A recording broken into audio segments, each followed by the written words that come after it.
Oggi abbiamo presentato il libro bianco sui centri servizi per anziani, le case di riposo, per denunciare le inadempienze della Regione. Le famiglie pagano tanto, troppo, un costo veramente assurdo. Inserire un anziano in casa di riposo, oggi se c'è la quota sanitaria, quindi il contributo della Regione, le famiglie pagano oggi 1.800-1.900 euro al mese, una cifra assurda che dice come non sia più un diritto inserire l'anziano in casa di riposo, ma ormai sia diventato un privilegio. A soffrirne sono soprattutto le strutture pubbliche, le IPAB. La legge del 2000 diceva che bisognava fare la riforma delle IPAB e quindi l'aumento dei costi è legato anche all'inadempienza della Regione che non ha portato avanti la riforma delle IPAB. Una grave accusa questa a Zaia e alla sua giunta perché alla fine c'è una tassa occulta che le famiglie oppure i comuni che integrano le rette che le famiglie non possono pagare,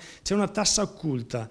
di 400 euro al mese, di 4.800 euro all'anno, di 120 milioni all'anno che le famiglie pagano di più, oppure appunto i comuni, perché la Regione non è intervenuta, non ha aumentato il valore delle quote sanitarie e quindi tutto va a carico delle famiglie o dei comuni. Una grave inadempienza che dice quanto disattento, direi quasi indifferenza ci sia nei confronti di un pezzo della popolazione più fragile e bisognosa della Regione, ma un pezzo della popolazione che sta aumentando sempre di più, 22,4% la popolazione sopra i 65 anni, con un indice di vecchiaia di 163. Il bisogno ora è la non autosufficienza, la cronicità. Non abbandoniamo i nostri cari, i nostri anziani nelle case di riposo, nei servizi per la domiciliarità, nelle strutture intermedie, senza una presa in carico totale, che vuol dire anche aiutarli dal punto di vista